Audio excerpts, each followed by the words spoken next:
Seigneur, pour ton amour. Alléluia. Merci Seigneur. Oh, alléluia. Tu n'as pas changé. Tu n'as pas changé, Seigneur. Tu n'as pas changé. Tu n'as pas changé, Seigneur. Yeshua, Mashiach. Tu es notre Père. Tu es notre Père. Tu es notre Père. Alléluia. Alléluia. Oh Père, à toi la gloire. À toi la gloire, Seigneur. Merci pour cette soirée. Merci pour ton esprit. Alléluia. Seigneur, viens guérir encore le cœur malade. Viens guérir nos vies, Seigneur. Viens guérir nos âmes. Viens guérir, Seigneur. Oh, alléluia. Toi la gloire, Yeshua, Mashiach. Alléluia. C'est bon, son nom. Bonsoir, bonsoir, frères et sœurs. Bonsoir, tous ceux qui nous regardent sur cette chaîne, la voix de celui qui crie. Voilà, et gloire au Seigneur, gloire à notre Adon Yehoshua Mashiach. Alléluia.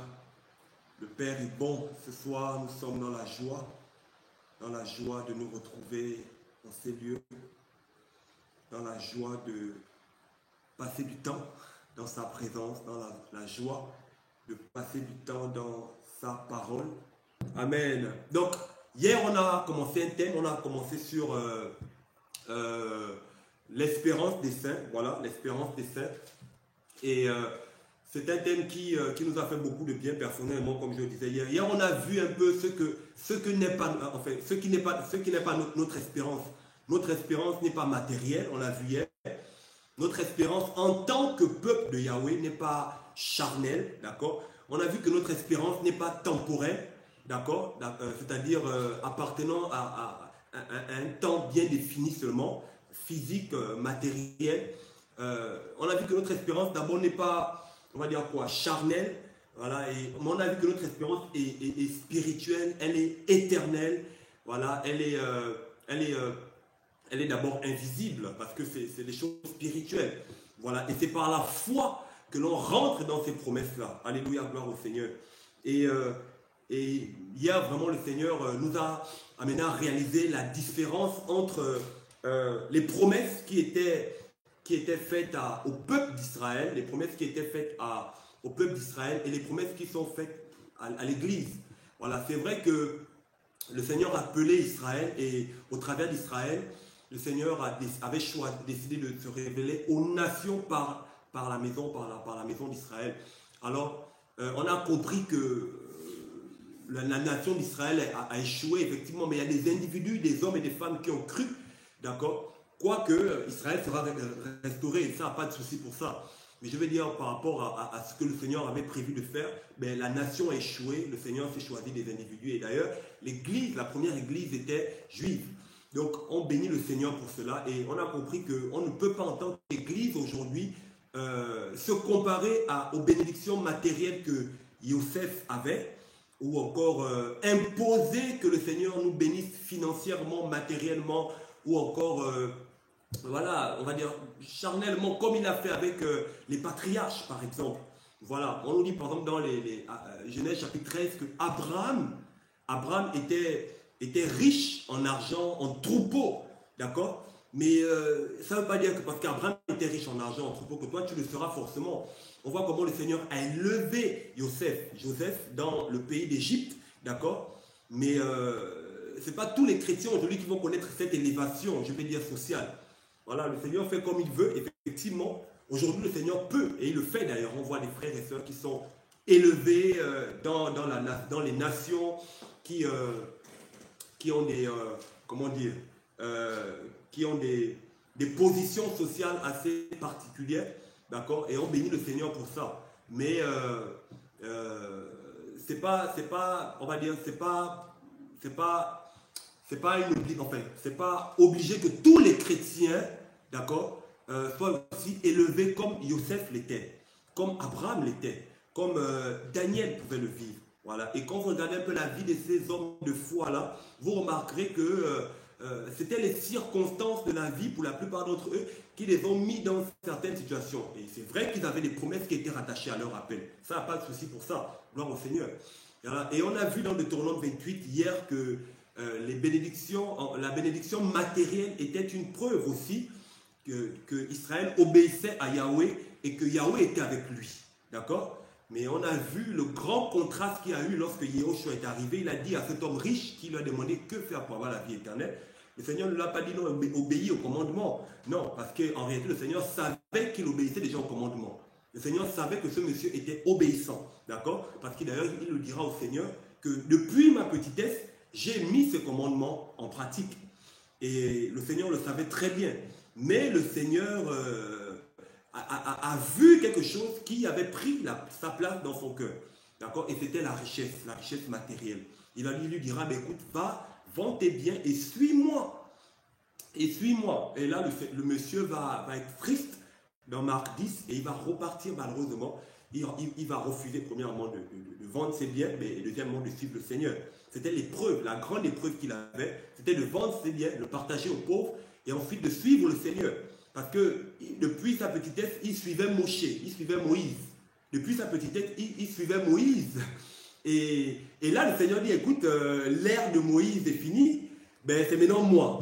D'accord? C'est maintenant moi qu'il faut suivre. Et moi, pour me suivre, il faut vendre ses biens. Littéralement, il faut se dépouiller de tout pour m'avoir, moi, la véritable richesse. Alléluia. Et là, les apôtres vont être choqués parce que il était riche, il était difficile. Yehoshua dira qu'il est difficile pour un riche d'entrer dans le royaume, d'accord, qu'un chameau de passer par le trou d'une aiguille. Et là, ça va les scandaliser parce que pour eux, dans leur culture, la richesse matérielle, les choses charnelles étaient la preuve que justement Yahweh était avec eux. Donc on a vu que en grande partie les bénédictions de la nation d'Israël étaient liées à la terre. On a vu ça dans Deutéronome 28, on parle de la terre, on parle du champ, on parle de la pluie, des choses matérielles. Mais quand on parle de l'Église, on parle plus des choses spirituelles. Par exemple, on a lu un texte dans Éphésiens chapitre 1, verset 3 hier, où le texte dit clairement que Elohim nous a bénis de toutes sortes de bénédictions spirituelles ou encore de toutes bénédictions spirituelles dans les lieux célestes, en Mashiach. Donc nous sommes non seulement bénis en Mashiach, mais notre bénédiction est dans les lieux célestes. Vous voyez, ce n'est pas en Italie, ce n'est pas au Canada, ce n'est pas au Gabon, ce n'est pas en France, ce n'est pas je ne sais pas dans quel pays du monde. Nos bénédictions sont en Mashiach dans les lieux célestes. Voilà pourquoi, à la naissance d'en haut, toi et moi avons été arrachés du présent siècle mauvais et le Seigneur nous a transportés dans le royaume de son Fils. Alléluia. Dans son royaume. Alléluia, gloire au Seigneur. Il nous a transportés. La Bible dit que nous sommes assis dans les lieux célestes en Mashiach. Amen. Donc l'Église est assise dans les lieux célestes. Et ça, c'est merveilleux de réaliser cela. Donc notre position, dès la naissance d'en haut, c'est une position assise. Premièrement, mais où? Pas sur un trône charnel, un trône passager, un trône terrestre, pas sur des choses et des fondements charnels, mais sur un trône spirituel, éternel, sur des choses invisibles. Voilà pourquoi, si on persévère jusqu'au bout, nous allons hériter de cette promesse-là, de cette position initiale que nous avons à la naissance d'en haut. Et on a vu hier également que la promesse que Yahweh nous a faite, c'était premièrement la vie éternelle.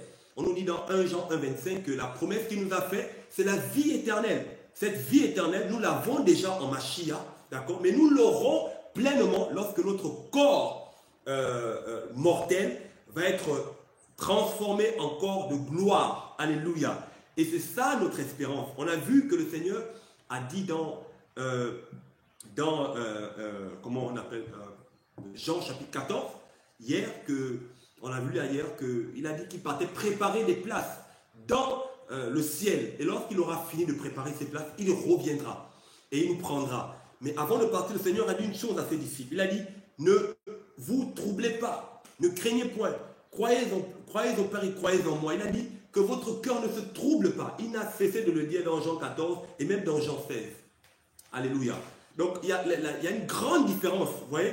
Donc l'espérance, c'est vrai que notre espérance est déjà dans le ciel, nos bénédictions sont spirituelles, notre espérance est éternelle, nos bénédictions sont invisibles, nos bénédictions sont immatérielles déjà, d'accord? Mais déjà sur la terre, on peut les vivre. On a les prémices de ces choses. Hier, j'expliquais que par exemple, le pardon des péchés, c'est la puissance de l'esprit, des choses invisibles, des choses spirituelles qui se manifestent dans nos vies. D'accord? Quand on voit une guérison surnaturelle se passer, mais ça c'est le royaume. D'accord? C'est des choses spirituelles qui s'accomplissent dans nos vies. Alléluia. Que le fait de marcher sur le péché, de dire non aux ténèbres, de ne pas se compromettre, mais c'est déjà des choses spirituelles que l'on vit. C'est l'autorité sur le péché. Ça, c'est des choses éternelles, en fait, que l'on vit sur la terre. C'est merveilleux. Ça fait partie déjà de la vie éternelle. Mais l'espérance des enfants du Seigneur, est vraiment basée sur le retour du Mashiach, d'accord? Mais c'est aussi la vie éternelle, cette félicité divine qui nous attend dans les cieux. Un trésor, d'accord, immatériel, un trésor qui n'est pas comparé d'abord aux choses de ce monde, aux choses périssables de ce monde, les choses où la teigne et la rouille peuvent toucher, malheureusement. D'accord? Et c'est ça, c'est ce que nous devons comprendre. Et pour garder ce trésor, pour ne pas, en fait, pour l'avoir, il faut qu'on se dépouille. Pour l'avoir, il faut qu'on accepte de mourir à nous-mêmes. Je pense à cette parabole, merci Seigneur, de Matthieu. J'ai à cœur de le lire comme ça pour introduire notre enseignement. Matthieu chapitre 13. C'était juste un rappel d'abord là. Matthieu 13, à partir du verset... Matthieu chapitre... Ah, là je suis dans Marc. Oh, ok, désolé. Alors, Matthieu chapitre 13, à partir du verset 44. Il est écrit: le royaume des cieux est encore semblable à un trésor caché dans un champ. L'homme qui l'a trouvé le cache, puis dans sa joie, il va vendre tout ce qu'il a et achète le champ. Alléluia. Et achète le champ. Ça, c'est le royaume. Le verset 45 dit aussi: le royaume des cieux est encore semblable à un marchand qui cherche de bonnes perles. Il a trouvé une perle de grand prix et il est allé vendre tout ce qu'il avait et l'a acheté. Donc vous voyez, ça c'est le royaume. D'accord? Lorsqu'on a trouvé le royaume, parce que le royaume, on dit, ce sont des paraboles, on nous dit que le royaume des cieux est semblable à un marchand qui cherche de bonnes perles. Vous voyez, un marchand c'est un commerçant, c'est quelqu'un qui vit de ça, d'accord, de son commerce, c'est son travail. Et lui, son travail, c'est de chercher des pierres précieuses, des perles rares, des choses précieuses. Et on nous dit, il a trouvé une perle de grand prix et il est allé vendre tout ce qu'il avait. Ça veut dire toutes les autres perles qu'il avait, d'accord, avant de trouver la perle de grand prix, il va vendre cela, d'accord, et avec cet argent-là, il va aller acheter la perle de grand prix. Vous voyez, c'est une parabole. Le royaume des cieux, on n'achète pas avec de l'argent, d'accord. Le Seigneur dit: venez et achetez sans argent. C'est une parabole que Yahushua donne. Et cette parabole nous montre en fait à quel prix, à combien le royaume est cher. Ça coûte beaucoup, ça coûte nos vies. Parce que la vie de ce monsieur en dépendait. Ses perles. Avec ces perles, il nourrissait sa famille. Avec ces perles-là, il vivait. Mais vous imaginez, il va vendre tout ce qu'il avait pour aller acheter cette perle de grand prix. Est-ce que toi et moi avons réellement vendu tout ce que nous possédons? Et vendre cela, c'est quoi? C'est abandonner. Abandonner, tout miser, tout donner pour le royaume des cieux. Et le conserver, comme la première parabole le montre. On va dire qu'il va cacher, il va trouver un trésor, il va le cacher d'abord. Parce qu'il savait que ce trésor-là, ça a une grande valeur. Et qu'est-ce qu'il va faire? La première parabole dira: dans sa joie, il va aller vendre tout ce qu'il avait et il va acheter ce champ. Vous voyez? Parce qu'il savait que le trésor était dans le champ. Et ce champ, c'est aussi l'image du royaume. Alléluia. Donc, on a vraiment besoin de tout donner pour le royaume des cieux. Alléluia. Donc, c'est vraiment ça notre espérance. Et c'est ce qu'on a vu un tout petit peu hier. C'est ce que ce monsieur devait faire dans Marc chapitre 10, mais il n'a pas pu le faire parce qu'en fait, dans son cœur, il y avait un plus grand trésor, l'amour des biens du monde. Que le Seigneur nous en préserve. Amen. Donc, on va continuer. Gloire au Seigneur. Nous allons continuer dans notre élan. Gloire au Seigneur. Donc, on va lire un passage également. Donc, dans...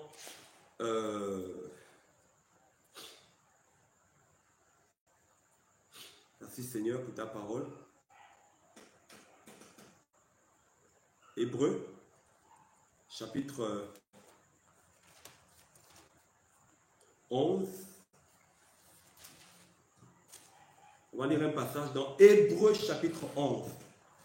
Donc, bonsoir à ceux qui viennent d'arriver, effectivement. Il faut qu'on se dépouille. Hébreux, chapitre 11. On va lire à partir du verset 8. Il est écrit: par la foi, Abraham, étant appelé, obéit pour aller sur la terre qu'il devait recevoir en héritage. Et il partit sans savoir où il allait.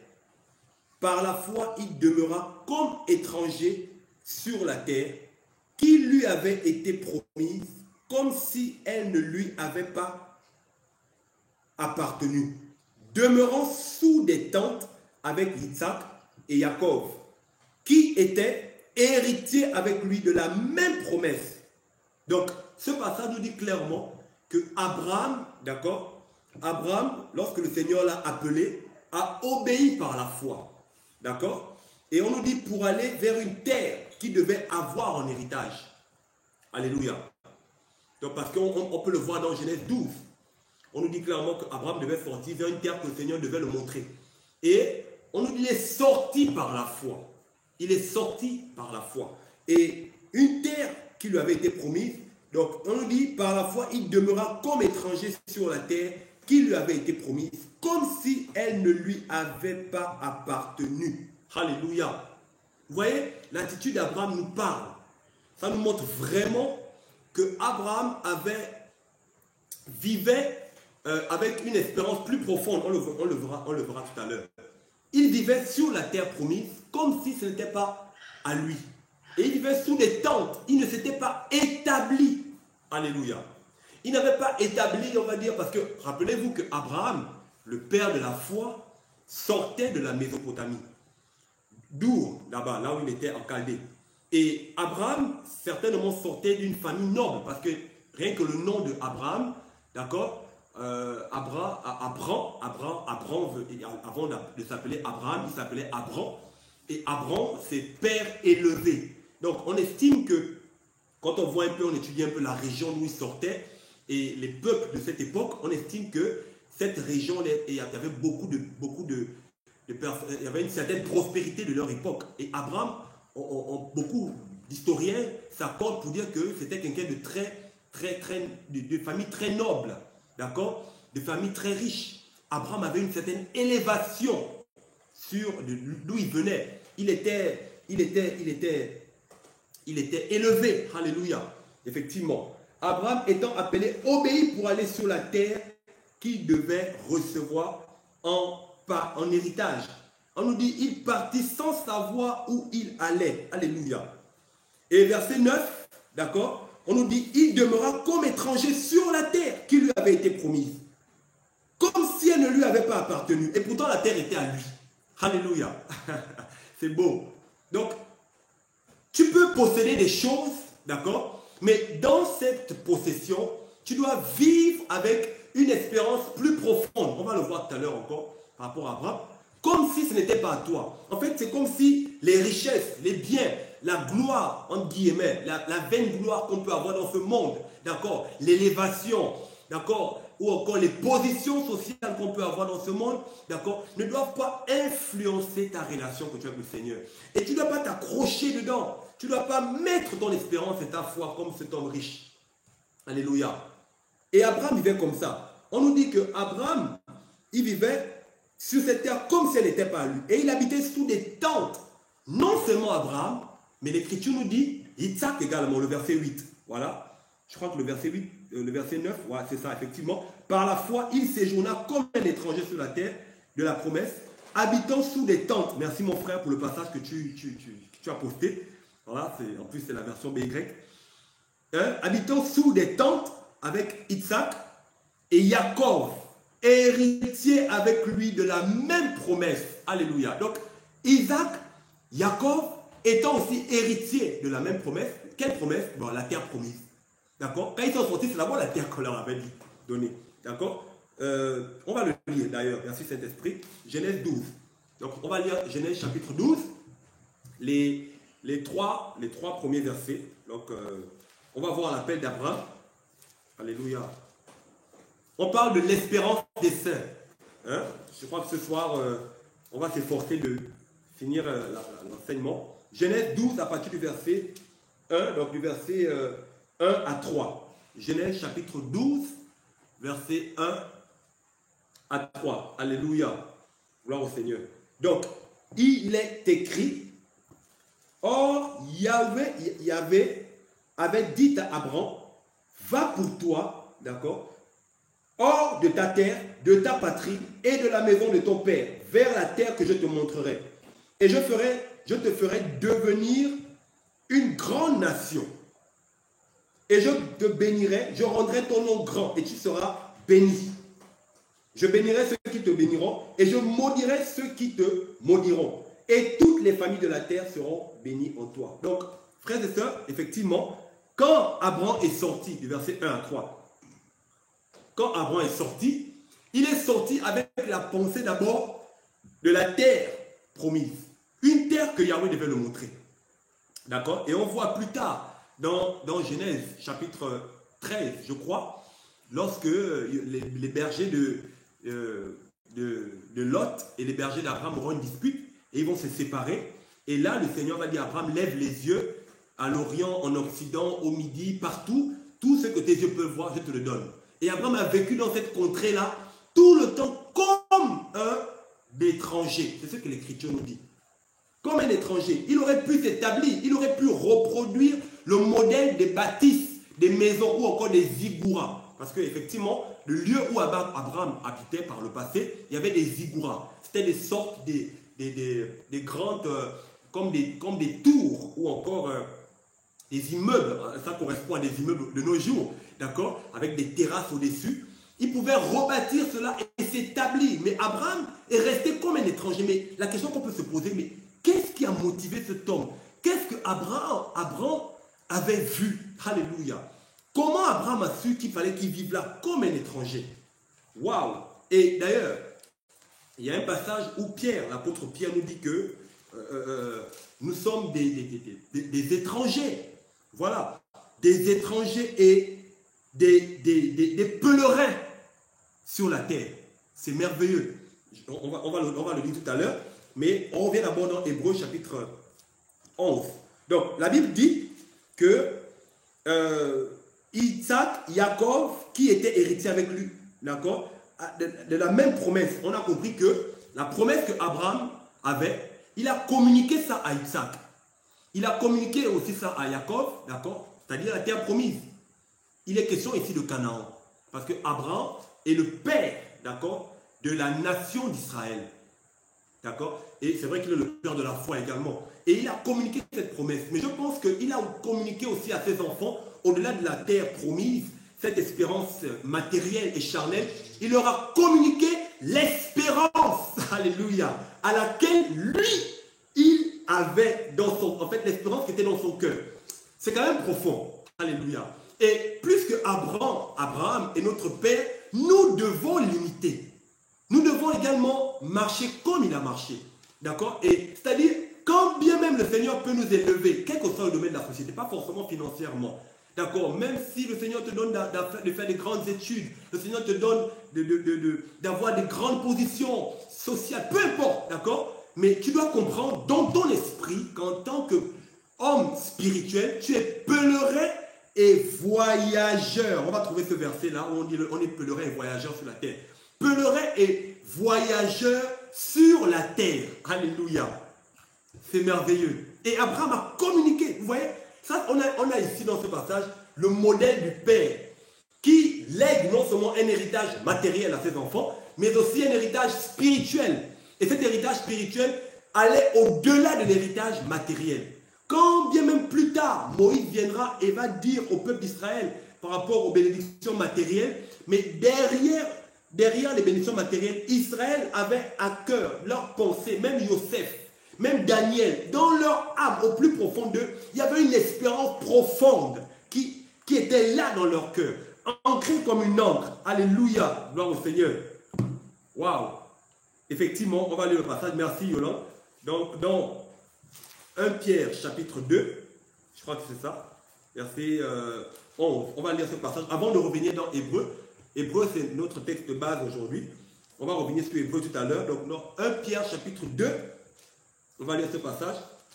C'est la parole qui nous fait du bien, c'est la parole qui nous fortifie, c'est la parole qui nous encourage. J'espère que on comprend quelque chose. 1 Pierre 2 à partir du verset 9. Je vais dire même à partir du verset 9. Il est écrit, mais vous êtes la race élue. Vous êtes la prêtrise royale, la nation sainte, le peuple acquis, afin que vous annonciez les vertus de celui, alléluia, voilà, afin que vous annonciez les vertus de celui qui vous a appelé des ténèbres à sa merveilleuse lumière. Alléluia, gloire au Seigneur. Verset 10, vous qui autrefois n'étiez pas son peuple, mais qui maintenant êtes le peuple d'Élohim. Vous qui n'aviez pas obtenu miséricorde, mais qui maintenant avez obtenu miséricorde. Il est question de nous, hein. Voilà, donc les nations païennes également. Alléluia. Mes bien-aimés, verset 11, et là c'est le verset qui nous intéresse. Mes bien-aimés, je vous exhorte, comme des étrangers et des voyageurs à vous abstenir des désirs charnels qui font la guerre à l'âme. Alléluia.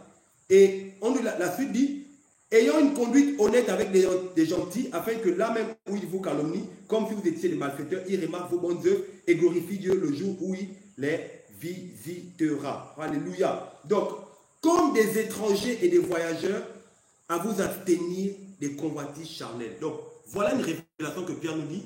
Il dit, nous sommes des étrangers et voyageurs. Effectivement, Abraham, Isaac, Jacob étaient des voyageurs. C'est des personnes qui bougeaient beaucoup. Alléluia. Qui bougeaient beaucoup, qui avaient beaucoup de combats. D'accord? Et malgré le fait qu'ils étaient riches en argent, en troupeaux et en or, ils ne s'étaient pas établis sur la terre. Et lorsqu'on commence à marcher avec le Seigneur dans la pensée de l'établissement, on perd la vision du ciel. On a maintenant la vision de la terre, c'est-à-dire la vision de Babylone, la vision de la chair, la vision des choses matérielles. Et c'est à cause de la vision des choses matérielles que beaucoup de personnes ont fait naufrage quant à la foi, malheureusement. C'est à cause des choses matérielles, d'accord, que beaucoup d'hommes et femmes d'Élohim ont fait naufrage quant à la foi, malheureusement. On peut le voir dans tout le long des Écritures, beaucoup de personnes, d'accord, qui ont servi le Seigneur avec le feu, le zèle, et même des personnes qui, de notre âge, de notre temps, d'accord, mais malheureusement, après quelques années, n'ont plus ce feu, ce zèle, parce que quoi? Parce qu'ils ont goûté, parce qu'ils se sont établis, parce qu'ils se sont arrêtés sur les choses matérielles. Alléluia. Que le Seigneur nous préserve de ces choses. Alléluia. Donc, on va continuer dans notre texte de base. Je sais que beaucoup sont déjà en avance, mais on continue d'abord. Nous sommes dans Hébreu chapitre 11 toujours. On continue le verset 10. Parlons de Abraham. Hébreu chapitre 11 à partir du verset 10. On continue. Il est écrit, car il attendait la cité qui a des fondements. Alléluia. Il attendait la cité qui a des fondements, celle dont Elohim est l'architecte et le constructeur. Alléluia. C'est beau. On apprend ici, on a une information, on apprend ici que Elohim était bâtisseur. On apprend ici que Elohim était un architecte. En tant qu'architecte, il a le plan, d'accord? Et non seulement il a le plan, mais il est aussi l'ouvrier par excellence. Abraham savait qu'il était ouvrier avec Elohim, mais il ne pouvait pas construire si Elohim ne construisait pas. Parce qu'on nous dit dans le psaume 127 que si quelqu'un bâtit sans Elohim, celui qui bâtit sans Elohim, bâtit en vain. Voilà pourquoi Abraham n'a pas bâti. Voilà pourquoi Abraham n'a pas voulu bâtir bâtir sans... Parce que le Seigneur ne l'avait pas appelé à cela. Il aurait pu le faire, mais ce n'était pas la pensée parfaite du Seigneur. À cause de l'excellence de la révélation qu'il avait du Seigneur, il a compris que l'homme ne l'attendait pas à cela. Du coup, dans son cœur, il attendait une cité. On nous parle d'une cité dont Elohim, d'accord, non seulement une cité qui a des fondements, d'accord, mais une cité aussi dont Elohim est l'architecte et le constructeur. C'est beau ça. Une cité qui a des fondements. C'est quoi l'espérance des enfants d'Elohim? C'est quoi l'espérance de l'Église aujourd'hui? On va le comprendre. Parce qu'hier, on a dit que les saints, l'espérance des saints, les saints là, c'est l'Ecclésia, c'est l'Église qui est composée des Juifs et des païens. Mais l'espérance des saints aussi, il est question, d'accord, de l'espérance des patriarches, l'espérance des nobles, l'espérance de Yosef, l'espérance de Daniel, l'espérance d'Ézéchiel, l'espérance de Yeshaya, Esaïe, l'espérance des prophètes. C'est ça l'espérance des saints. On nous parle d'une cité qui a des fondements. Vous voyez? Ces hommes-là avaient compris qu'en fait, toutes les cités de la terre, d'accord, bien qu'ayant des architectes, mais en réalité, il n'y a pas de fondement. Parce que quand une maison est construite sans fondement, elle finit par s'ébranler. Ce passage donne là, il y a une révélation. On comprend, derrière ce passage, on comprend que les cités de ce monde, les maisons de ce monde, les œuvres de ce monde n'ont pas de fondement. Hein? Alléluia. N'ont pas d'appui véritable. Le véritable fondement, c'est le rocher. Le rocher des âges. C'est lui le fondement par excellence. Voilà pourquoi il est écrit que si quelqu'un veut bâtir une maison, il creuse d'abord et il cherche le rocher. Il bâtit la maison sur le rocher. Abraham a compris que la cité là où il va habiter, c'est Yahushua. Alléluia. Les cités de la terre n'ont pas de fondement. La cité qu'Abraham avait laissée là-bas comment on appelle ça, en Mésopotamie, n'avait pas de fondement. Alléluia. Toutes les cités qu'Abraham a pu connaître, parce qu'Abraham était contemporain des grandes civilisations à l'époque. Abraham a connu des grandes civilisations de l'époque. Hein, la science a prouvé que la civilisation de cet âge-là, de cette époque-là, a été très avancée en matière sur le plan même industriel et architectural et tout le reste. D'accord? Mais Abraham ne s'est pas attaché à ces choses. C'est merveilleux. Waouh! Gloire au Seigneur. Alors, quels sont les fondements de ta vie? Est-ce que j'attends comme Abraham la cité qui a des solides fondements? Voilà. Donc, Abraham était patient. Alléluia. On nous dit qu'il attendait. Donc, celui qui attend, c'est quelqu'un qui est patient. Waouh. Et on nous dit à la suite, on va continuer, à partir du verset 13, on va sauter le reste. Verset 13, il est écrit, donc, Hébreux chapitre 11, on continue du verset 13 jusqu'au verset 16 d'abord.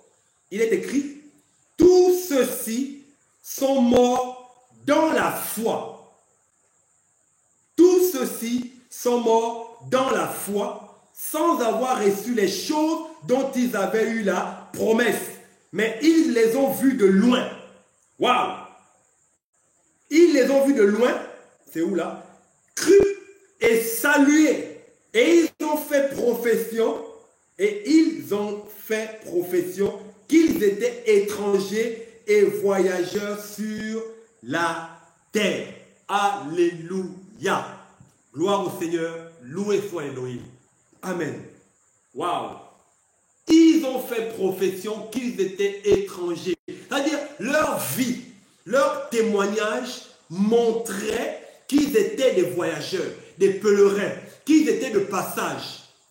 Voilà pourquoi on essaie d'interpeller les nations, que le souffle que vous avez, si tu es là et que tu n'as pas encore cru en Yahushua, je veux t'annoncer ce soir ceci, que le souffle que tu as va passer. Ta vie, la vie que tu as aujourd'hui va passer. La véritable vie, c'est Yahushua Hamashiach. Alléluia. Ce sur quoi tu as bâti ton espérance là, ça peut être les études, ça peut être l'école, ça peut être ta beauté. Laisse-moi te dire, même la beauté, elle fane comme une fleur. Alléluia. La véritable beauté, par excellence, c'est l'homme le plus beau. Yahushua Mashiach. Alléluia. Ses cheveux, on va le voir tout à l'heure, sont blancs comme de la laine pure. Waouh! Ses yeux, c'est la véritable beauté. Quand tu as rencontré la beauté des beautés, tu ne vas pas passer tes journées en train de faire le Kwanzaa. Alléluia! Tu ne passeras pas tes jours en train de te décaper la peau pour chercher à plaire, pour chercher à attirer le frère. Le frère viendra si tu as appelé à te marier. Ne t'inquiète pas. Alléluia. Que le Seigneur nous sauve. Alléluia. La patience. Oh, que le Seigneur nous aide. Que le Seigneur nous aide.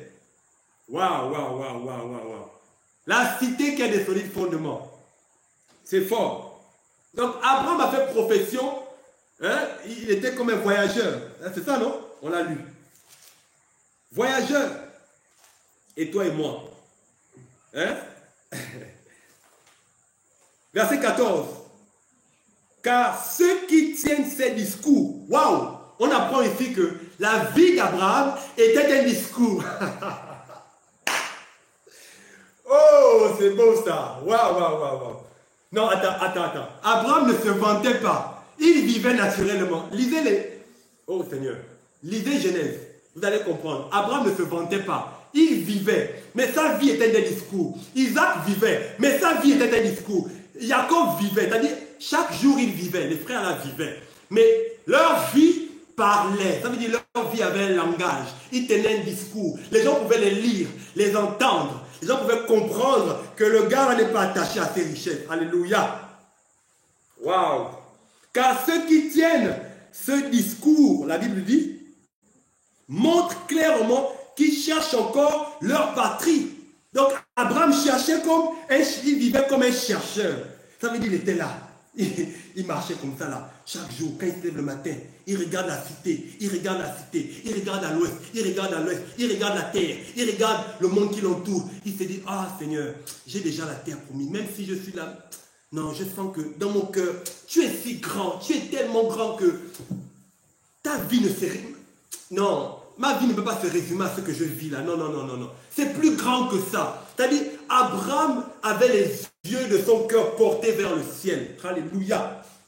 La Bible dit au verset 15, et certes, s'ils avaient eu en vue celle d'où ils étaient sortis, alléluia, ils auraient eu le temps d'y retourner. Ça veut dire que si Abraham, dans son cœur, s'était accroché à la Mésopotamie, s'était accroché à Our en Chaldée, s'était accroché à la vie qu'il avait hier, d'accord? Mais il aurait eu le temps de repartir, parce qu'il a passé beaucoup de temps dans la terre promise. Il connaissait le chemin pour repartir. Abraham n'est pas reparti dans le monde.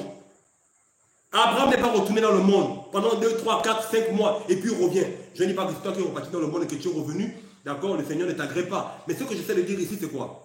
C'est que Abraham était un modèle de foi, un modèle de patience, un modèle de persévérance. Il nous montre le modèle véritable à suivre. Et ce modèle, c'est quoi? Alléluia. Ce modèle, c'est persévérer, qu'advienne que pourra. Que le monde puisse parler à partir à gauche, partir à droite, aller devant, aller derrière. Le monde peut être secoué comme une bouteille d'orangina. Mais toi, tu dois rester attaché à la parole prophétique. Attaché aux promesses du Seigneur. Attaché à ce que les yeux de ton cœur voient. Alléluia. Gloire au Seigneur. Effectivement, Abraham, Isaac et Jacob étaient la lettre de Yahweh. Amen. Gloire au Seigneur. Verset 16. Mais maintenant, ils en désirent une meilleure, c'est-à-dire une céleste. Alléluia. Ils désirent une cité. Ils désiraient une cité. On nous dit une cité céleste. C'est pourquoi Elohim n'a pas honte d'être appelé leur Elohim, parce qu'il leur a préparé une cité. Dis avec moi, une cité. Alléluia. Une cité. La cité des cieux. La cité céleste. Frère, je ne te parle pas de la Jérusalem actuelle, on va le voir tout à l'heure. Je te parle d'une cité plus grande, une cité glorieuse, une cité, alléluia, que aucun gouvernement ne peut construire malgré l'argent qu'ils peuvent avoir. Aucun homme ne peut le construire. C'est le Seigneur lui-même. Alléluia. On dit il est l'architecte. C'est lui-même qui a la base. C'est lui qui a eu le plan de cette cité. Et dans l'esprit, Abraham, Isaac, Jacob et tous les patriarches avaient vu cette cité. Ils avaient vu cela. Alléluia. Ils avaient vu cela. Que le Seigneur nous aide. Donc, l'espérance des saints, c'est la cité d'en haut. C'est la cité du ciel. C'est la Yerushalayim céleste. C'est vrai, plus tard, Moshe va arriver, d'accord, David et j'en passe, ils vont bâtir Jérusalem d'en bas, ils vont bâtir la ville de Yerushalayim, et c'était une ville de référence pour les nations de leur époque, d'accord? Et c'était une ville qui faisait parler. Vous vous imaginez, Yerushalayim physique était, on va dire, était l'une des plus grandes œuvres architecturales, je crois que c'est ce qu'on dit, voilà, du monde, du passé. C'est beau ça.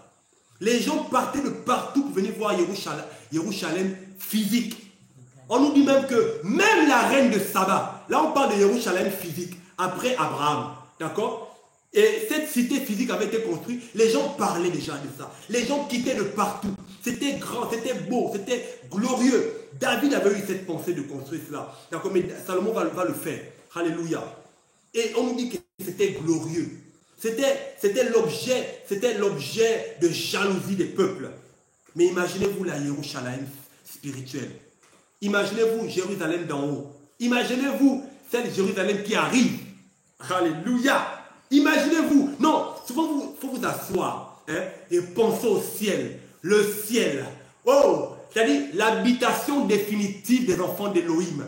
Le lieu définitif des enfants. Ma soeur, je vais te dire une chose. Si tu ne réussis pas à construire sur la terre, laisse-moi te dire une chose cet après-midi, ce soir. Quelqu'un a construit une maison pour toi. Quelqu'un a construit des chambres pour toi. Quelqu'un a construit une ville pour toi. Alléluia. Et c'est ton roi, l'amour de l'Ecclésia, Yoshua Mashiach. Alléluia. Waouh. Ne t'inquiète pas. Si tu n'as pas de titre foncier sur la terre, quelqu'un a déjà préparé une place pour toi. Actuellement, tu vis dans une pièce coin, circoncis, tout ça là. Tu es fermé 4 mètres sur 4, je ne sais pas, 8 sur 10, je ne sais pas la taille de ta maison. D'accord? C'est compliqué, tu dors au salon, tu dors à la chambre, ou vous dormez à 4 ou 5. Laisse-moi te dire, dans le ciel, ce ne sera plus pareil. Alléluia. Oh, oh, oh, oh. Tu auras ta chambre, tu auras tes appartements. Oh, alléluia. Alléluia. Alléluia. C'est beau. Ah, j'imagine cette ville. Waouh. Et chacun aura sa place. Il n'y a pas de jalousie. Non. Chacun aura sa place. Et Abraham avait déjà vu cette ville. C'est beau. C'est fort. Alléluia. C'est fort. Et on va lire. On va lire. Le verset 38. Toujours. Hébreux, chapitre 11. On va lire à partir du verset 38. Alléluia. Alléluia. Alléluia. Voilà l'espérance de l'Église. Voilà l'espérance des saints. Comme Abraham, nous devons avoir les yeux fixés vers le haut. Parce que notre délivrance vient d'en haut. Alléluia. Merci Seigneur. Ah, le ciel. Le ciel. Oh Seigneur, le ciel. Le ciel. Ah Seigneur. Ne t'inquiète pas mon frère. Tu n'as pas besoin d'avoir une vision. D'accord? Je sais, c'est une grâce que le Seigneur fait à ses enfants. Il les ravit comme ça en esprit. Il les amène dans la nouvelle Yerushalayim. Il les amène dans le ciel. Ils voient la gloire du Seigneur. Ils voient les anges et autres. Frère, mais je vais te dire ce soir quelque chose. Que c'est d'abord par la foi. Alléluia. La Bible ne nous dit pas quelque part qu'Abraham a eu une vision. Abraham a eu un songe. Où il a vu la Yerushalayim.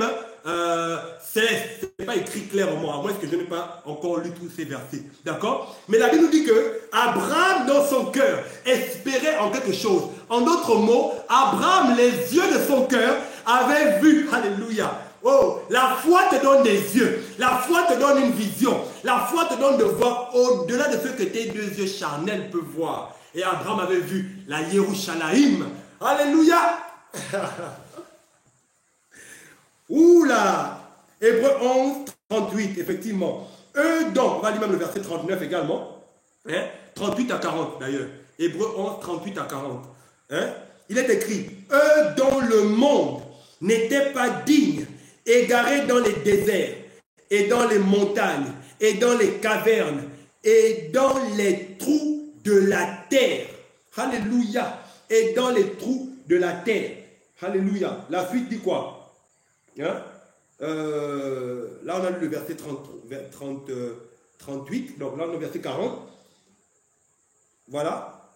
Et tout cela, bien qu'ayant reçu un bon témoignage, à cause de leur foi, n'ont pourtant pas obtenu la promesse. Waouh! Verset 40. Hein? N'ont pourtant pas obtenu la promesse.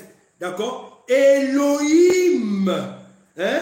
Ayant pourvu, alléluia, quelque chose de meilleur pour nous, afin qu'ils ne parviennent pas à la perfection sans nous. Alléluia. Oula, c'est fort. On nous dit que les patriarches, quand vous lisez tout le chapitre d'Hébreu, on nous parle de Ruth, on nous parle de Moïse, on nous parle de Jephthé, on nous parle de Moshe, on nous parle de Gédéon, on nous parle des hommes et des femmes qui ont manifesté la foi. On nous dit que c'était des héros, c'était des hommes et des femmes qui marchaient par la foi, des hommes qui sont passés par le feu, qui ont accepté même les tourments, les difficultés, les souffrances.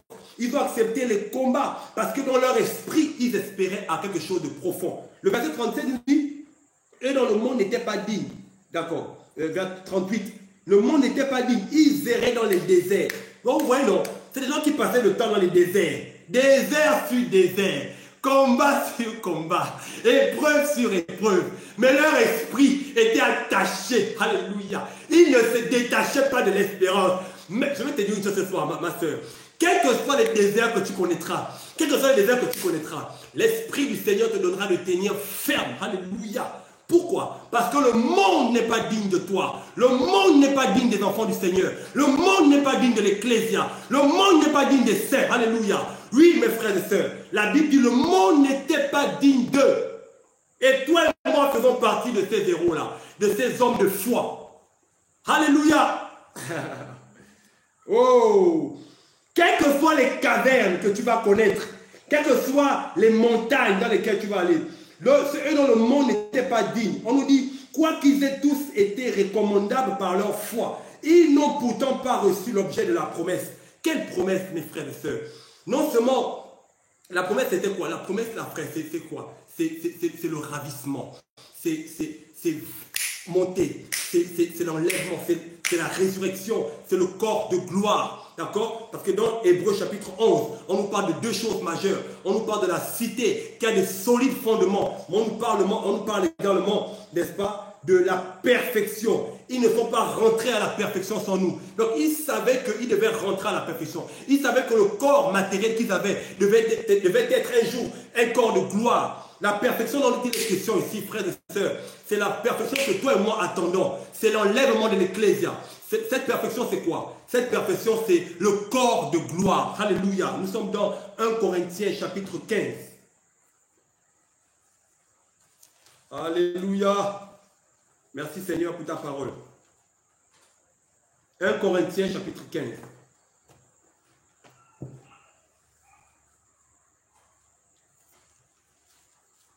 Ok.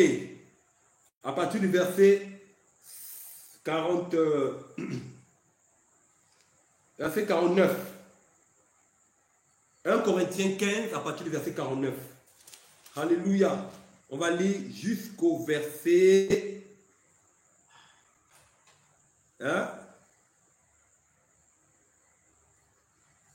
57. Même 58. 1 Corinthiens 15, 49 à 58. On va lire. La parole de Dieu nous rafraîchit. On va lire. Alléluia. Amen. Poussons des cris de joie. Alléluia. Gloire au Seigneur. Il est écrit. Et comme nous avons porté l'image de celui qui est tiré de la poussière, nous porterons aussi l'image du céleste. Voici donc ce que je dis, mes frères. C'est que la chair et le sang ne peuvent, d'accord, ne peuvent hériter le royaume d'Élohim. Et que la corruption n'hérite pas l'incorruptibilité. D'accord? On continue au verset 51. Voici ce que je dis. Donc, voici, je vous dis un mystère. Nous ne mourrons pas tous. Ou d'autres versions disent, nous ne dormirons pas tous. Pourquoi dormir? Parce que la mort pour nous, en tant qu'enfants d'Élohim, c'est un sommeil. Alléluia. La mort, c'est un sommeil pour nous, les enfants d'Élohim.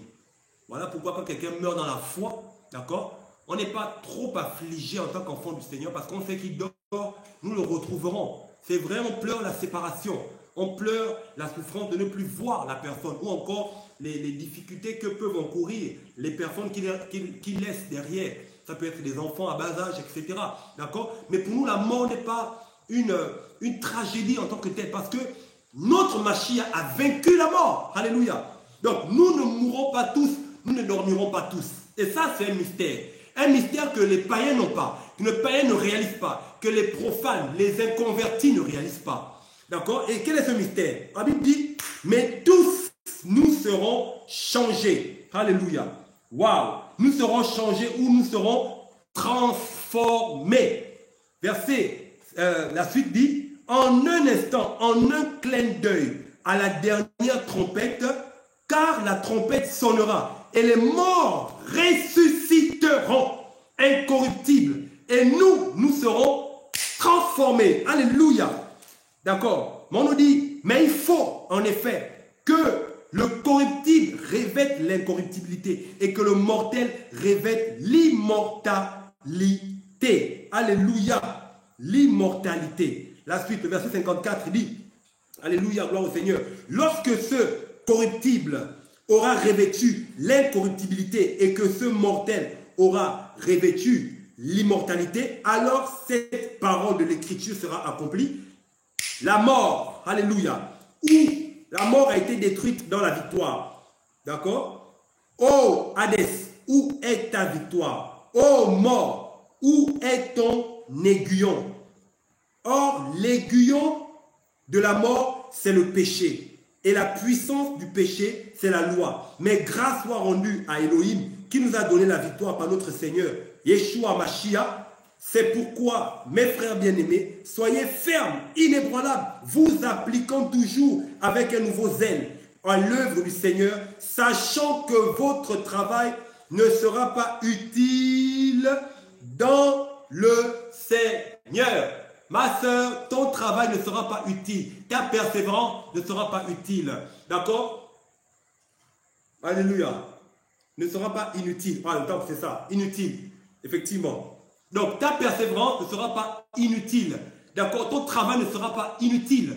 D'accord? La vie que nous avons aujourd'hui n'est pas inutile. Les combats que tu vis aujourd'hui n'est pas inutile. Pourquoi? Parce que toi et moi avons une espérance. Alléluia. Et quelle est cette espérance? C'est la nouvelle Yerushalayim, le ciel, la cité céleste, la cité d'en haut. Alléluia. Où nous passerons l'éternité avec notre papa d'amour. Alléluia. Les gens sont venus nous mentir que non, non, on a une espérance. On a une espérance, frères et sœurs. Nous avons une espérance. On n'est pas comme le reste des païens. Nous, on a une espérance. Alléluia. On a une espérance. Et nous bénissons le Seigneur pour cela. On a une espérance. On n'est pas orphelin. On n'est pas délaissé. Et on nous dit cette espérance se résume comment? Mais par l'enlèvement. Notre corps va être transformé. Et c'est ce qu'on attend. Et c'est ça la perfection dont parle Hébreux chapitre 11, verset 40. Cette perfection dont il est question ici dans Hébreux 11, 40, c'est le corps de gloire. Le Seigneur a dit à ses patriarches que vous attendez. Dans Hébreux 11, là-bas, il n'est pas question de la nation d'Israël. Il est question des patriarches. La plupart d'entre eux étaient issus d'Israël. Issus de la nation d'Israël. Alléluia. Sinon tous, des hommes de foi notamment, la grande majorité, ils avaient foi en Elohim. Ils sont morts dans la foi. Ils espéraient en la cité céleste. Non seulement ça, ils espéraient, d'accord, à une gloire extrême, une gloire qui dépasse celle que notre entendement peut connaître. Et nous devons aussi aspirer à ces choses. Alléluia. Effectivement, la mort a été engloutie dans la victoire. Yahushua a vaincu la mort. Il a vaincu les ténèbres. Et voilà pourquoi nous croyons que nous aussi, nous avons vaincu la mort. Parce que si Yahushua a vaincu, toi et moi aussi avons vaincu. Alléluia. On a vaincu. Les patriarches, ils attendent ce corps de gloire. Toi et moi, nous l'aurons. Alléluia.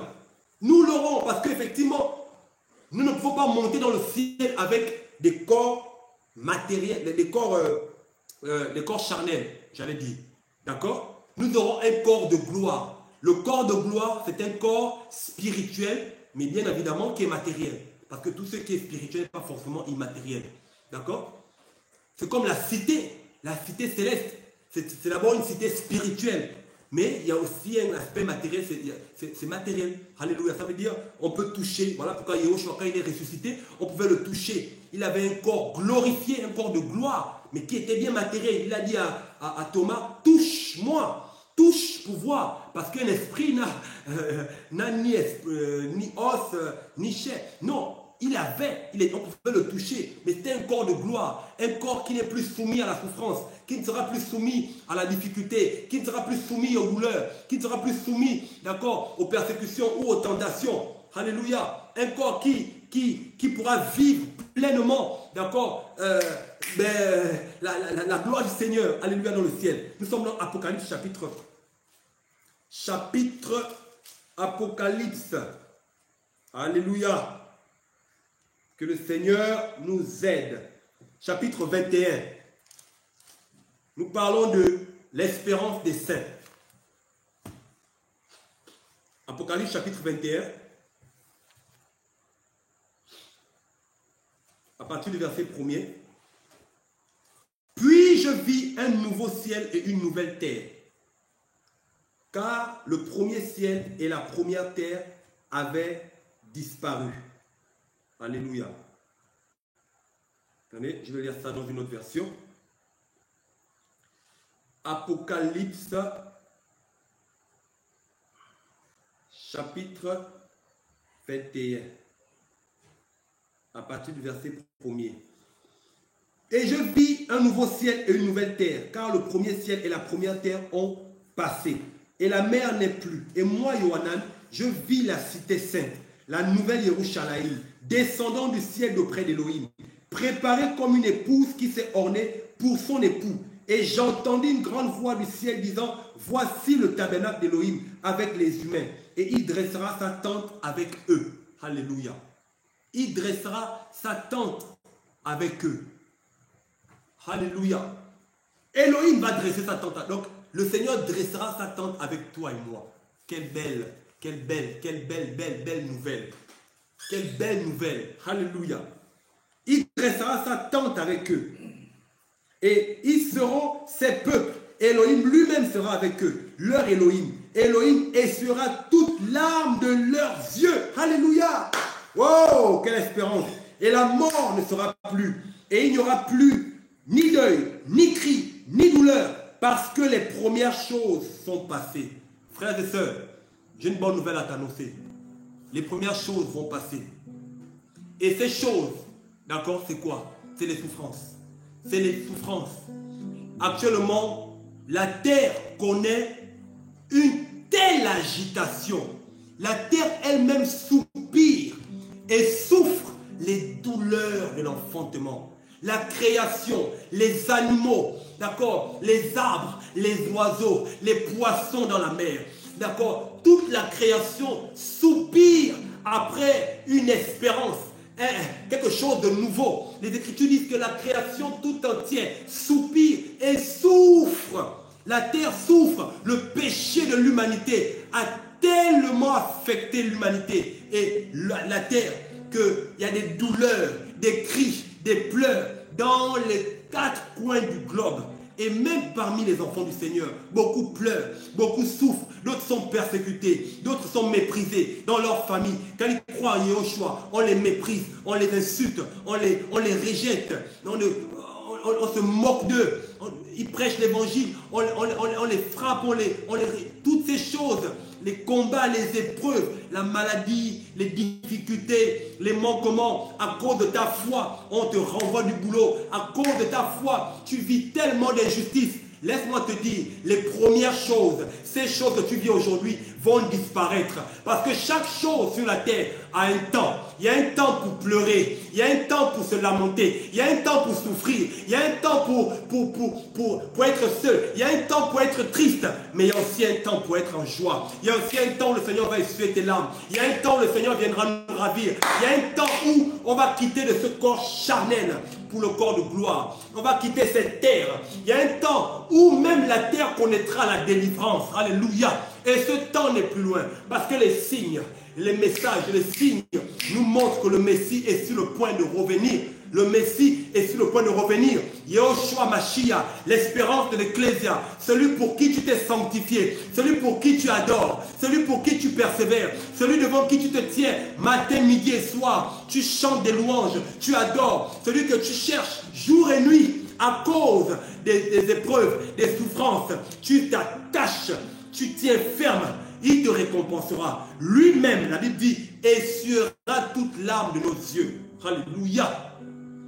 Et j'ai hâte que ce jour arrive. J'ai hâte. Et j'ai hâte que ce jour arrive. Les douleurs vont passer. Les souffrances vont passer. La mort, c'est fini. Toutes ces choses vont passer. Alléluia. On connaîtra des choses nouvelles. J'ai une bonne nouvelle pour toi ce soir, mon frère. Chaque chose a un temps. Ton infirmité même a un temps. Parce que le corps de gloire, ce sera un corps parfait. C'est fini, oh non, je ne sais pas quelles sont les infirmités du corps qu'on peut avoir. D'accord? Si c'est l'œil qui est bizarre, si c'est ton nez qui est tordu, si c'est ta langue, si tu ne sais pas bien parler français, ce sera fini. Alléluia. Oh, tu as du mal à parler anglais, tu as du mal à parler français. C'est fini. Tout le corps de gloire, c'est la perfection. La perfection dans la connaissance. Alléluia. La perfection, oh, l'excellence. Tu as dit que ce serait un corps excellent. C'est pas, non. Rien à voir avec le corps que Adam avait avant le péché. Non. Je ne te parle pas du corps de l'Éden. Je te parle du corps, le corps du royaume, le corps du ciel. Alléluia. Le corps du Mashiach. Il est le premier à l'avoir porté. Et nous le porterons. Adam, alléluia, avait un corps parfait, mais il n'avait pas un corps incorruptible. Mais nous aurons un corps non seulement parfait, mais un corps aussi incorruptible. Un corps qui ne pourra plus être compromis, un corps qui ne connaîtra plus les douleurs, la souffrance, un corps qui sera au alléluia, alléluia, j'ai hâte que ce jour arrive. Alléluia. Waouh. La cité d'en haut. Verset 7. Celui qui vaincra héritera toutes choses, et je serai son Elohim, et il sera mon fils. Alléluia. Mais pour les timides, les incrédules, les abominables, les meurtriers, les fornicateurs, les sorciers, les idolâtres et tous les menteurs, leur part sera dans le lac brûlant de feu et de soufre qui est la seconde mort. Ce n'est pas ta place. Tu n'iras pas en enfer au nom de Yehoshua. Toi et moi avons été scellés, alléluia, par le Seigneur pour le ciel. C'est pourquoi ton nom et mon nom est écrit dans le livre de vie au ciel. Alléluia. Et il y a la joie dans le ciel. Et cette joie, alléluia, cette joie, c'est que ton nom est écrit là-bas. Toutes les fois, alléluia. Tu sais quoi? J'ai une bonne nouvelle pour toi. Toutes les fois, il y a une naissance dans le royaume. Il y a une fête au ciel. J'aimerais te dire, peut-être que tu ne sais pas ça. À cause de toi, il y a eu une fête un jour au ciel. Alléluia. Il y a eu une fête dans le registre d'état civil céleste. Est marqué ton nom. On te connaît au ciel. Et c'est ce qui doit te suffire. Et c'est ce qui doit t'arranger. Alléluia. Verset 9.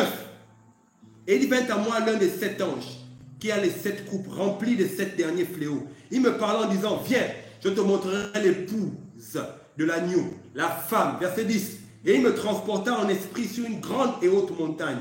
Il me montra la grande cité, la sainte Yerushalayim, descendant du ciel, de près Elohim. Toutes ces choses se passeront après la guerre d'Armageddon,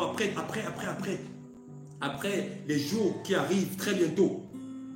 Ayant la gloire d'Elohim, après même le millénium.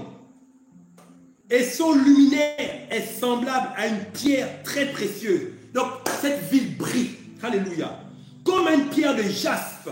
Je ne sais pas si tout le monde a déjà vu le jaspe. Moi, je n'ai jamais vu le jaspe. Hein? Je ne sais pas si toi tu as vu le jaspe. Mais moi, je veux voir le jaspe un jour. Alléluia. Je verrai le jaspe. Les jaspes que les rois de la terre gardent dans leur coffre fort. Ils n'ont qu'à garder ça. Moi, j'attends le jaspe du ciel. Alléluia. Wow. Comme du cristal. Aïe, aïe, aïe, aïe. Waouh. Et elle a une grande et haute muraille avec 12 portes. Et aux portes, 12 anges. Et des noms écrits sur elles, qui sont les noms des 12 tribus des fils d'Israël. À l'Orient, 3 portes. 3 portes. Et la muraille de la cité a 12 fondements, et sur eux les noms des 12 tribus d'Israël. Et celui qui parlait avec moi avait un roseau d'or pour mesurer la cité. Verset 16. Et la cité est bâtie en carré, et sa longueur est aussi grande que la largeur. Il mesura donc la cité avec le roseau jusqu'à 12 000 sacs. Sa longueur et sa largeur et sa hauteur sont égales. Il mesura la muraille 144, d'accord, 144 coudées d'une mesure humaine qui était celle de l'ange. Verset 18. Et la muraille est construite en jaspe. Waouh! Et la cité est en or. Oh mes frères. En or pur, semblable à un verre transparent. Waouh, waouh, waouh, waouh. Voilà notre espérance. C'est pourquoi il ne t'attache pas à la... C'est ce qu'Abraham avait vu. C'est ce qu'Isaac avait vu. C'est ce que Jacob avait vu dans l'esprit. C'est ce que les patriarches avaient vu. C'est ce que, alléluia, les prophètes avaient vu. Voilà pourquoi ils avaient une espérance. Voilà pourquoi ils pouvaient accepter de mourir, donner le coup pour qu'on leur tue. Voilà pourquoi ils ne renonçaient pas. Même devant les pays, ils étaient tués. Parce que je sais où je vais. Alléluia. Que le Seigneur m'aide à ne jamais renoncer à lui. Qu'advienne que pourra, quelles que soient les difficultés, même quand tous les hommes abandonneront, je veux m'attacher à lui. Parce que, alléluia, parce qu'il m'a fait de grandes promesses. Waouh! Le premier fondement est le jaspe. On nous dit que, et ces fondements, et les fondements de la muraille de la cité sont ornés. Donc on voit ici que la muraille a des fondements. Les fondements. Ces fondements, parce qu'Abraham a su qu'il y a l'architecte et le constructeur. L'architecte et le constructeur de quoi? D'une cité qui a des solides fondements ou qui a des fondements. C'est comme si Abraham a vu la cité. C'est comme si dans l'esprit, Abraham a vu les fondements. Aïe, aïe, aïe, aïe, aïe, aïe, aïe, aïe. Abraham a vu dans l'esprit les fondements de la cité. Alléluia. Voilà pourquoi il a dit à Isaac, Isaac mon fils, quelle que soit la richesse que tu auras, alléluia. Isaac mon fils, ne t'attache pas à ces richesses. Parce que ces richesses sont éphémères. Ces richesses n'ont pas, alléluia, de fondement. Le véritable fondement, c'est en haut. J'ai vu. Et je prie que tu vois. Et Isaac certainement avait vu aussi. Jacob avait vu. Alléluia. L'Ecclésia voit. Pourquoi? Parce que l'Église, dans l'esprit, est assise dans les lieux célestes. En Christ, dans l'esprit, l'Église voit ces choses. Dans l'esprit, l'Église voit déjà son espérance. Alléluia. Le second de saphir, le troisième de calcédoine, le quatrième d'émeraude. C'est fort, c'est fort, c'est fort, c'est fort. Vous pouvez lire tout le reste. Verset 23. Verset 22. Et je ne vis pas de temple, car le Seigneur, l'Élohim Tout-Puissant et l'agneau est lui-même le temple. Ce n'est pas écrit, ils sont eux-mêmes le temple. Non. On dit le Seigneur Tout-Puissant, Élohim et l'agneau est lui-même le temple. Donc il n'y a pas Elohim, c'est Elohim, l'agneau, c'est la même entité, la même personne. Alléluia. Et c'est lui-même le temple. C'est lui-même le trésor. C'est lui la valeur de la cité. Cette cité n'a pas de valeur sans lui. Alléluia. Verset 28, verset 23. Et la cité n'a pas besoin du soleil, ni de la lune pour l'éclairer, car la gloire d'Elohim l'éclaire. Et l'agneau est lui-même sa lampe. Alléluia. Et les nations de ceux qui sont sauvés marcheront dans sa lumière. Et les rois de la terre y apporteront leur gloire et leur honneur. Et ces portes ne se fermeront pas le jour, car il n'y aura pas là de nuit. Et ils y apporteront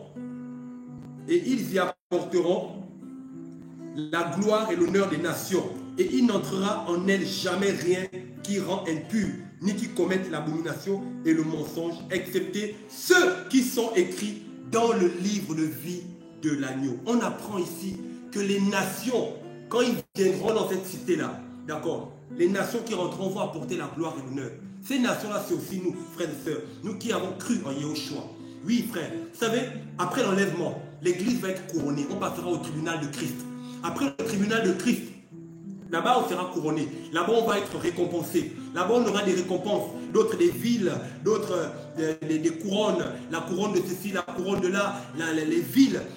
On sera couronné. Ce sera merveilleux. Alléluia. Frères et sœurs, on aura des récompenses dans le ciel. Mais on nous dit que dans la cité, la nouvelle Yerushalayim, alléluia, on va apporter, les nations apporteront leur gloire. Personnellement, je pense que nous, la gloire, nous, on va apporter les présents que nous on va apporter. On nous dit les nations qui sont sauvées marcheront dans sa lumière et les rois de la terre y apporteront leur gloire. Parce qu'à cette époque, on sera aussi des rois. On va régner. C'est écrit que nous sommes des rois. Alléluia, avec le Messie. On apportera notre gloire. Quelle gloire? Quelle que soit l'élévation que le Seigneur nous donnera, quelle que soit la gestion que le Seigneur nous donnera, d'accord, pendant le millénium, pendant ou après, je ne sais pas, d'accord, je pense qu'on va tout simplement, comme les 24 vieillards, s'incliner, enlever les couronnes et apporter ça à Mashiach. Alléluia. C'est-à-dire, on va tout remettre à celui qui mérite toutes choses. Alléluia. Et c'est la même chose qui s'était passée dans 1 roi. Dans 1 roi chapitre 1, chapitre 10, je crois là-bas. On nous dit que lorsque Salomon avait construit Yerushalayim, d'accord, dans 1 roi chapitre 10, à partir du verset 24, on nous dit que tous les habitants de la terre cherchaient à voir la face de Salomon pour écouter la sagesse que Elohim lui avait mise dans son cœur, et chacun de lui apportait son présent, des vases d'or et d'argent, des vêtements, des armes, des aromates, des chevaux, des mulets, et tous les ans. Alléluia. Je pense que cette parole de 1 roi, chapitre 10, verset 24, d'accord, va aussi se passer dans la nouvelle Yerushalayim. On va rendre cette gloire au Seigneur. On va rendre l'honneur qui lui est dû. On va rendre l'élévation qui lui est due. Comme les 24 vieillards. C'est lui qui les a couronnés. Mais eux, ils prennent cette couronne et ils rendent à Yahweh. Alléluia. Ils la rendent à Yahweh. Et c'est ça notre espérance, frères et sœurs. La nouvelle Jérusalem. La nouvelle Yerushalayim. Alléluia. Que le Seigneur nous fortifie. Que le Seigneur nous amène à réaliser.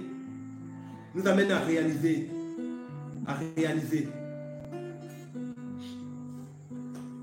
Oh Seigneur, aide-nous. Oh Seigneur, aide-nous. C'est beau. C'est beau ce que le Seigneur fait. Et nous attendons ce jour avec patience, comme Abraham. Nous attendons le retour du Mashiach. Nous attendons que ces choses s'accomplissent. Puisque le Seigneur n'est pas un menteur, nous l'attendons. Et que faisons-nous en attendant? Que faisons-nous en attendant? Apocalypse chapitre 1. On finit bientôt. Apocalypse chapitre 22. Oh, alléluia. Alléluia.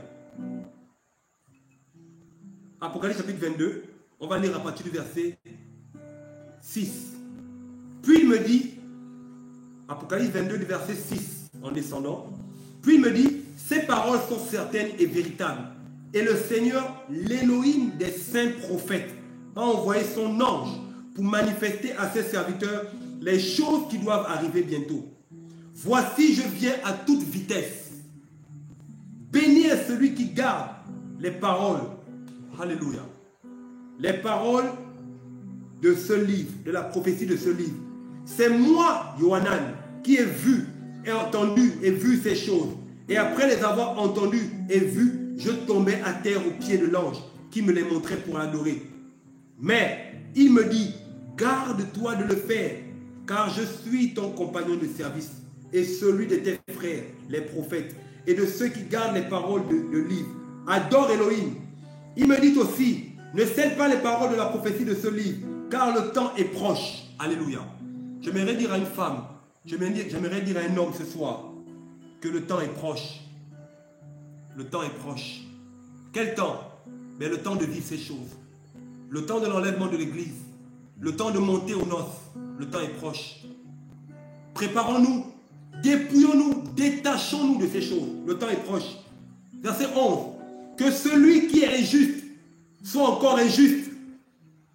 Et que celui qui est souillé se souille encore.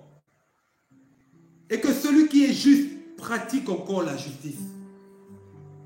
Et que celui qui est saint se sanctifie encore. Alléluia. Voilà ce qu'il faut faire.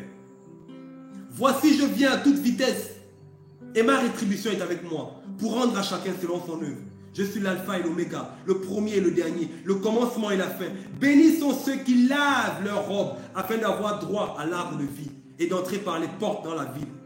Mais seront laissés dehors les chiens, les sorciers, les fornicateurs, les meurtriers, les idolâtres et quiconque aime et pratique le mensonge.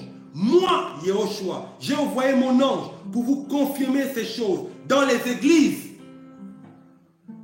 Je suis le rejeton et la postérité de David, l'étoile brillante du matin. Verset 17. Et l'esprit et l'épouse disent, viens. Et que celui qui entende dise, viens. Que celui qui a soif vienne. Et que celui qui veut prenne gratuitement l'eau de la vie. Alléluia. Nous sommes dans un temps où le Seigneur nous pousse par l'Esprit à dire viens. Viens. Nous sommes dans un temps où le Saint-Esprit, dans nos cœurs, quand tu rentres dans la présence, quand tu es dans la présence du Seigneur, il y a quelque chose dans ton cœur qui te dit Seigneur, viens. C'est vrai, nous voulons que le Seigneur sauve des païens, sauve. Mais ceux qui sont connectés au Seigneur soupirent après le retour du Seigneur. Viens. Parce qu'on nous dit l'Esprit et l'Église disent viens. Or, l'Esprit est dans l'Église. L'Esprit, c'est celui qui conduit l'Esprit. L'Église, autant pour moi. C'est pourquoi l'Église ne peut que dire viens. Parce que l'Esprit même veut que le Seigneur vienne. Mais si le Seigneur tarde, c'est parce qu'il ne veut pas qu'on se perde. C'est parce qu'il veut ramener beaucoup dans la maison. C'est la raison pour laquelle il prend du temps. Voilà pourquoi j'aimerais te dire, ma soeur, toi qui es découragé, toi qui n'as pas encore fait la paix avec le Seigneur, toi qui regarderas peut-être cette vidéo en rediffusion, ou toi qui la regardes et qui a des problèmes avec le péché, c'est le temps de se sanctifier. C'est le temps de se dépouiller. C'est le temps d'abandonner. C'est le temps d'être devant le Seigneur. C'est le temps d'être au pied du Seigneur. C'est le temps de crier au Seigneur, pour son propre cœur d'abord, mais aussi pour les païens, pour les inconvertis, pour nos familles. J'aimerais te dire à toi qui es encore esclave du sexe, esclave de la drogue, esclave de la cigarette, esclave du mensonge, esclave du péché, esclave du monde, qu'il y a un libérateur et il s'appelle Yehoshua Hamashiach. Il y a un homme qui peut te donner la paix. Il y a un homme qui peut te libérer de la puissance des ténèbres. Rien que son nom est suffisant pour te libérer. Rien que son nom fait de toi un homme libre.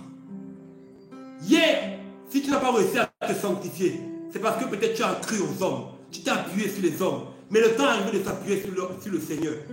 Et pas sur les hommes, pas sur un ministère, pas sur une église, pas sur un système religieux. On bénit d'ailleurs le Seigneur pour les temps qu'il permet. On bénit le Seigneur pour ces combats qu'il permet dans les nations. Les jours ne s'amélioreront pas.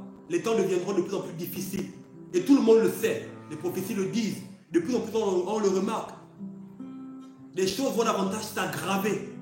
S'aggraver. Et tout le monde le sait. Et on le sait. On lit les Écritures. On nous rappelle la prophétie quotidiennement. Il y a plein de frères dans les nations qui crient jour et nuit pour rappeler ces choses. Mais qu'en est-il de moi? Qu'en est-il de toi? Qu'en est-il de ta vie? Parce qu'il est question de toi d'abord. Il est question de toi et moi. C'est une affaire d'abord personnelle. J'aimerais te dire que ta souffrance va terminer. Toi qui es chrétienne. Toi qui crains le Seigneur, qui l'aime. Le temps viendra où le Seigneur viendra nous chercher.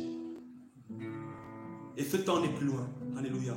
Et c'était ça l'objet de l'exhortation ou encore l'enseignement de cette semaine, l'espérance des saints. Nous allons être enlevés, nous allons monter à la rencontre du Seigneur dans le ciel. Nous aurons des corps de gloire. Et plus tard, les patriarches, après les noces, après toute la période, les 7 ans que l'on fera dans le ciel, des noces, quand on reviendra, eux également vont être ressuscités. Eux également connaîtront cette résurrection. Alléluia. Mais l'Église en premier, par sa grâce. Et c'est ça notre espérance. Veux-tu gâcher cette espérance en te vautrant dans la boue du péché? Veux-tu gâcher cette promesse que le Seigneur t'a faite en étant dans la distraction? C'est l'heure de se réveiller du sommeil. C'est l'heure de sortir du péché. Toi qui es dans la masturbation, sors de là au nom de Yahushua. C'est possible. Confesse tes péchés au Seigneur.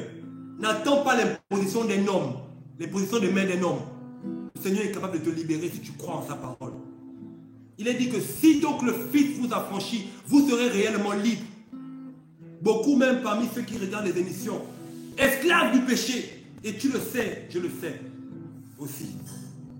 Mais Jésus peut te libérer. Le Seigneur peut te délivrer. Parce que sa main n'est pas courte pour sauver. Et son oreille n'est pas dure pour entendre nos prières. Le Seigneur veut. Il veut te libérer. Tout ce qu'il veut, c'est que tu te répandes. C'est que tu t'humilies. Tu reconnaisses que tu es orgueilleux devant lui. Parce que tes péchés, c'est comme une grande barrière que tu mets entre lui et toi. Ce péché te voile sa face. Ce péché l'empêche de t'approcher. Le péché de ta vie l'éloigne. Il n'y a que le péché qui éloigne le Seigneur. Alors si tu te répands, le Seigneur te pardonne. Et le Seigneur te restaure. Le Seigneur te rétablit. C'est possible de repartir à nouveau avec le Seigneur. Alléluia. C'est possible de recommencer une vie spirituelle avec le Seigneur. C'est possible d'être persévérant jusqu'au bout. C'est aussi possible d'avoir les biens de ce monde, d'avoir les biens matériels de ce monde et tenir ferme jusqu'au bout. Alléluia. On voit des hommes comme Abraham, Isaac, Jacob. On voit des hommes comme Daniel, des hommes que le Seigneur a bénis. Même à l'époque de Yahushua, des hommes qui avaient des moyens matériels, des hommes qui étaient élevés en société, mais qui ont tenu ferme. Des hommes qui étaient nobles dans la société, mais qui ont tenu ferme jusqu'au bout.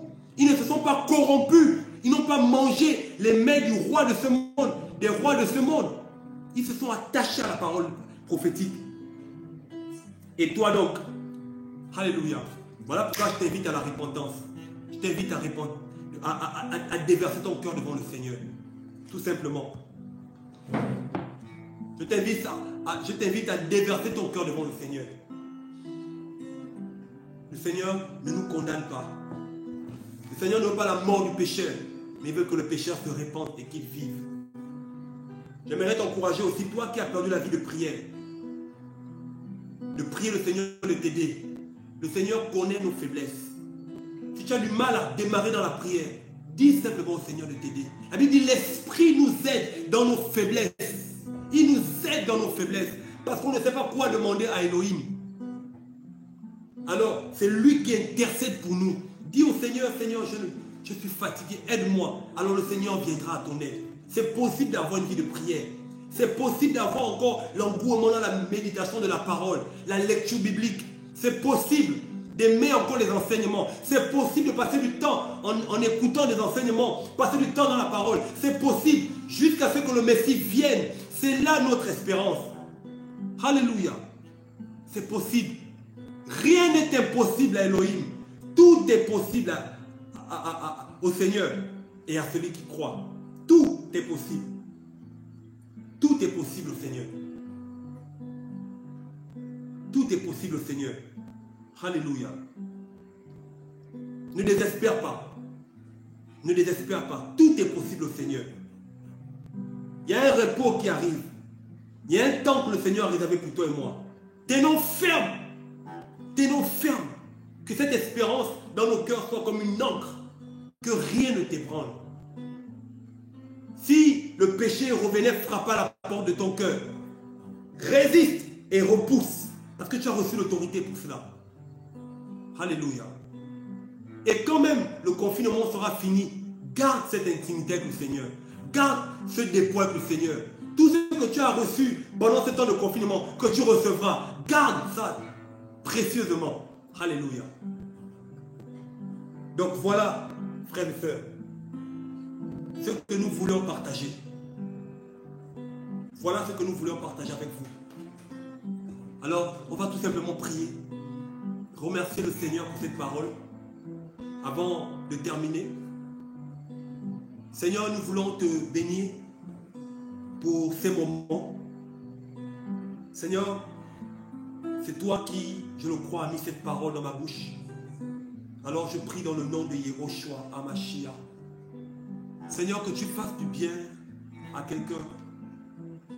Seigneur, que cette femme qui était déjà abattue, malgré les enseignements qu'elle écoute, malgré la parole qu'elle entend, dans son cœur, il y avait déjà l'abattement, elle était déjà à terre. Seigneur, par la puissance de ton esprit, tu la saisis et tu la relèves au nom de Yehoshua. Alléluia. Que la puissance du Saint-Esprit te relève, sœur. Alléluia.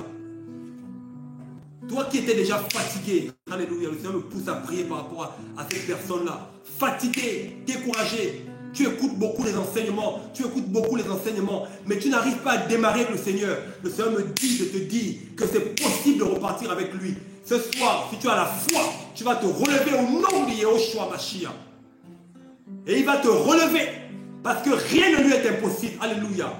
Et je sais, et je crois que tu as la foi. Au nom de Yehoshua, saisis cette parole et relève-toi. Marche à nouveau avec lui. Alléluia. Tu repartiras avec le Seigneur de gloire en gloire. Tu referas tes premières œuvres.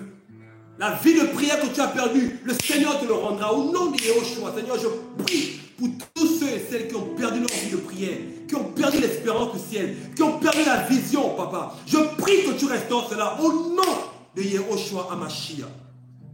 Oh Seigneur, Père, ma prière ce soir, c'est cela.